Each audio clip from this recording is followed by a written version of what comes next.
Assalamualaikum warahmatullahi wabarakatuh. Anak-anakku sekalian, kaifa halukum?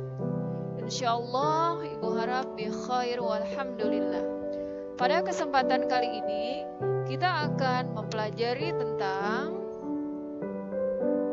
SPDP KD 3.4 yaitu memahami patung.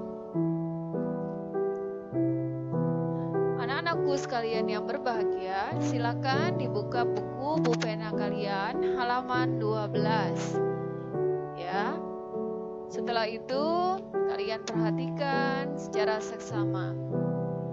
Di sini kita akan belajar tentang karya seni rupa, ya, mengenal karya seni patung. Jadi karya seni patung itu termasuk bagian dari karya seni rupa. Karya seni rupa terdiri atas karya seni dua dimensi. Ini contoh karya seni dua dimensi. Apa namanya? Lukisan. Kemudian contoh lainnya apa? Ya, ada kaligrafi. Kemudian ada lagi kain batik. Ada lagi mozaik dan poster. Ini diantara contoh karya seni dua dimensi. Kemudian, karya seni rupa yang kedua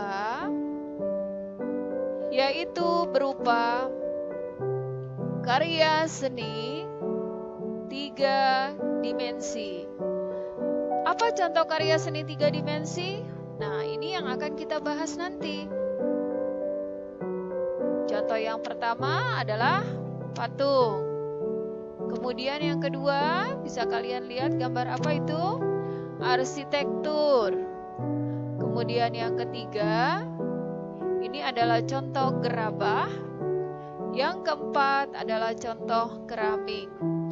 Nah, contoh-contoh yang ibu sajikan ini merupakan contoh dari karya seni tiga dimensi.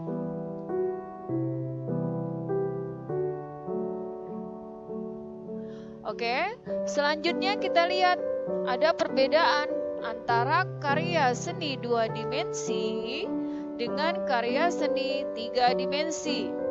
Apa saja perbedaannya?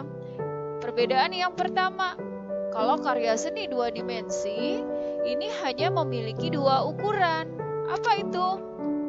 Panjang dan lebar. Jadi hanya memiliki panjang dan lebar. Itu namanya karya seni dua dimensi. Sedangkan karya seni tiga dimensi, karya seni ini memiliki tiga ukuran. Apa saja? Ada panjang, lebar, dan tinggi. Atau disebut juga memiliki volume. Jadi tiga unsur, panjang, lebar, dan tinggi. Itu perbedaan yang pertama. Kemudian perbedaan yang kedua, karya seni dua dimensi hanya dapat dinikmati dari satu arah. Ya, misalnya foto, figura bisa kamu lihat dari arah depan saja, dari satu arah. Itu namanya dua dimensi. Sedangkan kalau karya seni tiga dimensi mampu dinikmati dari berbagai arah. Bisa dari arah depan, arah samping, ataupun dari arah belakang. Kenapa? Karena dia ada tiga unsur, memiliki panjang, lebar, dan tinggi. Jadi berbentuk dari arah manapun, ya kalian bisa nikmati. Ini perbedaannya. Nah, yang akan kita bahas adalah patung. Patung merupakan karya seni tiga dimensi yang meniru bentuk manusia, hewan, tumbuhan, ataupun benda yang dibuat menggunakan teknik tertentu. Tekniknya apa saja? Nah, ini akan kita pelajari nanti.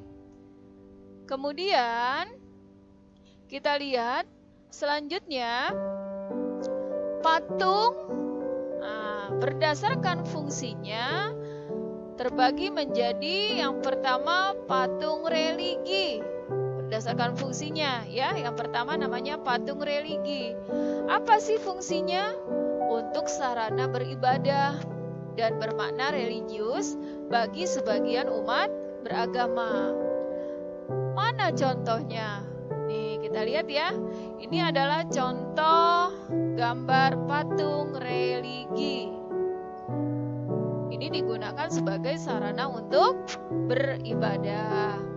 Kemudian, yang kedua adalah patung monumen. Apa fungsi patung monumen? Untuk memperingati atau mengenang peristiwa dan kejadian yang bersejarah atau jasa seorang pahlawan di masa lampau. Maka dibuatkanlah patung. Nama patungnya patung monumen. Ini bisa kalian lihat yang termasuk patung monumen. Ini ya. Lokasinya di mana nih patung monumen seperti ini? Ada di daerah Lobang Buaya. Ya. Kemudian jenis yang ketiga berdasarkan fungsinya adalah patung arsitektur. Patung ini berfungsi sebagai pelengkap konstruksi bangunan. Ya. Contohnya bagaimana? Nih gambarnya. Ini adalah patung arsitektur. Selanjutnya ada patung dekorasi. Fungsinya untuk menghias bangunan atau lingkungan taman, baik taman rumah maupun taman bermain. Ini contoh patung dekorasi. Kemudian yang kelima adalah patung seni. Kalau patung seni merupakan karya seni murni untuk estetika. Estetika itu apa sih? Keindahan, ya. Jadi hanya dinikmati keindahan bentuknya. Itu namanya patung seni. Tujuannya hanya dinikmati keindahan bentuknya. Contohnya bagaimana?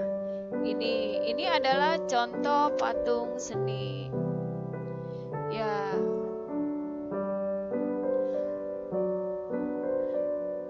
Sedangkan berdasarkan bentuknya, patung ada dua macam. Kalian lihat gambar yang pertama ini patung dari Insinyur Soekarno, ya. Berdasarkan bentuknya. Yang kedua, patung yang bentuknya apa tuh? Abstrak. Kira-kira yang nomor 1 namanya patung apa ya? Nah, ini ya. Berdasarkan bentuknya terbagi kepada dua bagian. Yang pertama namanya figuratif. Apa itu patung figuratif? Bentuk patung yang realis. Realis itu nyata, seperti bentuk alam yang meliputi bentuk manusia, hewan, dan tumbuhan. Kalau yang Ibu contohkan di sini adalah patung yang bentuknya manusia. Kemudian contoh yang kedua adalah patung non-figuratif. Apa itu? Bentuk patung yang terlepas dari bentuk alam atau sifatnya abstrak, seperti bentuk garis, lengkungan, bulat, atau memanjang. Nah, anak-anak, Ibu rasa Ibu cukupkan pembahasan SPDP kita pada kali ini. Ya, semoga dari materi yang Ibu berikan pada hari ini bisa kalian pelajari kembali dan dapat mudah dipahami. Setelah kalian mendengarkan materi tadi, silakan kalian kerjakan. Ayo berlatih pada buku pena halaman 12 nomor 1 sampai 3. Jawaban cukup ditulis di buku, nanti kirimkan ke nomor WA Ibu.